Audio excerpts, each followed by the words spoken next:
Selamat siang Ibu dosen dan kawan-kawan. Perkenalkan nama saya Christophorus Domohurami, kelas A semester 3, NIM 1901150030. Mata kuliah perkembangan motorik. Oke, kita langsung masuk dalam pembahasannya. Poin yang pertama, perkembangan gerak adolescensi. Pendahuluan, perubahan perilaku gerak sejak bayi lahir sampai usia dewasa merupakan kajian menarik untuk dipelajari. Dalam modul ini akan dibahas perkembangan gerak adolescensi yang menyangkut pertumbuhan fisik, perkembangan gerak, dan aktivitas fisik yang diperlukan pada masa tersebut. Pertumbuhan dan perbedaan pertumbuhan yang terjadi antara anak laki-laki dengan perempuan. Poin yang kedua, pertumbuhan fisik adolescensi. Adolescensi atau masa remaja merupakan masa transisi dari anak-anak menuju dewasa.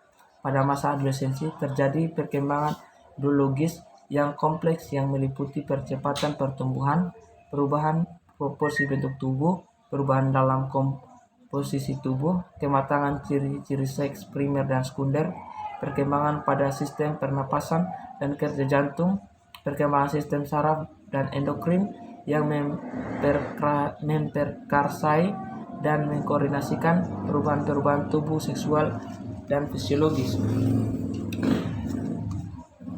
Masa transisi dari masa kanak-kanak menuju dewasa. Transisi itu sendiri adalah perubahan dari masa kanak-kanak menuju dewasa. Perubahan itu bisa dilihat dari semenjak waktu kita anak-anak. Pada saat umur tersebut kita belum tahu mana yang baik dan mana yang tidak baik. Tetapi ketika kita sudah dewasa, kita sudah mengetahui mana yang baik dan mana yang tidak baik. Kita mengetahui itu dari lingkungan ataupun dari orang tua kita sendiri. Oke, kita masuk dalam poin yang berikut. Ukuran dan proporsi tubuh. Perbedaan ukuran badan untuk kedua jenis kelamin pada masa sebelum adolescensi adalah kecil.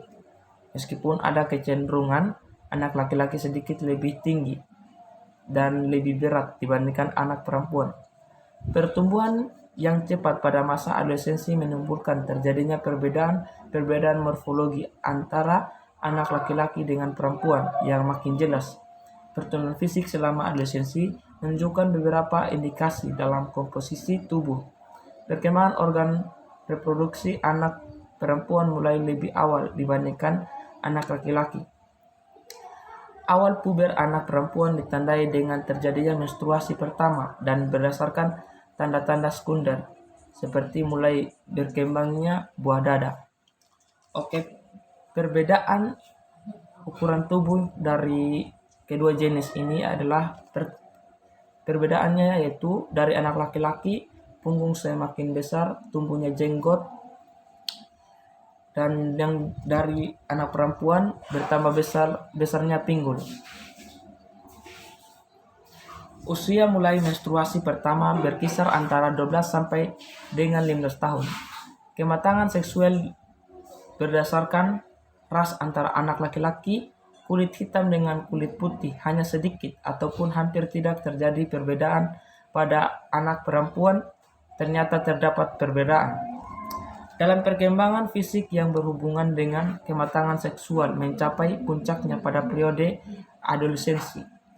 Urutan pencapaiannya, puncak pertumbuhan untuk anak laki-laki dimulai dengan panjang tungkai, kemudian panjang togok, dan disusul dengan penebalan dada. Kematangan yang terlambat ditandai oleh variasi urutan lamanya dan intensitas peningkatan berbagai segmen tubuh selama periode pertumbuhan. Pertumbuhan jaringan tubuh. Perubahan secara proporsional terjadi pada tulang, otot, dan jaringan pada anak masa adolescensi. Dari hasil penelitian yang dilakukan oleh Malina dan Johnston pada tahun 1967, disimpulkan bahwa perbandingan antara otot dengan tulang pada masa sebelum adolescensi untuk kedua jenis kelamin adalah sama, yaitu 2,6 berbanding 1 perbandingan antara otot dengan lemak untuk anak perempuan pada masa sebelum adolescensi agar tetap konsisten, yaitu 2,3 berbanding 1 dan meningkatkan menjadi 2,4 berbanding 1 pada masa sesudah adolescensi. Perubahan fisiologis. Adolescensi ditandai oleh berbagai macam perubahan fisiologis yang berhubungan dengan masa pubertas dan berpengaruh terhadap penampilan fisik pada kedua jenis kelamin. Sesudah dengan perubahan yang terjadi pada denyut nadi, maka terjadi pula perubahan dalam temperatur tubuh basal.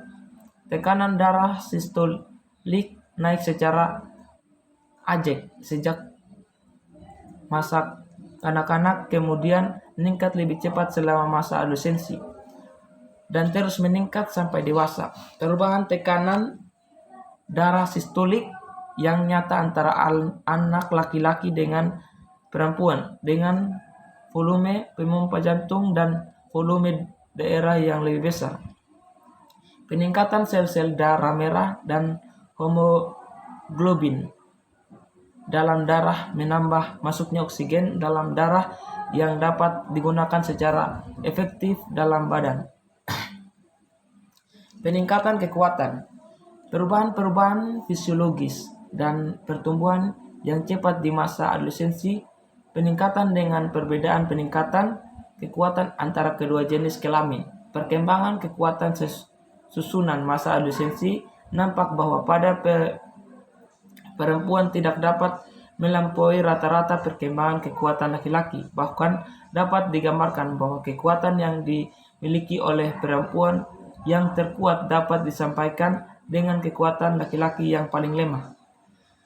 Kematangan menunjukkan ada hubungan dengan perkembangan kekuatan dalam hal perkembangan power otot yang berhubungan dengan pertumbuhan tubuh. Dapat dinyatakan bahwa otot dicapai secara penuh kira-kira 1 tahun sesudah pencapaian pertumbuhan tubuh sepenuhnya. Ya, hanya ini presentasi dari saya. Sekian dan terima kasih. Salam untuk kita semua.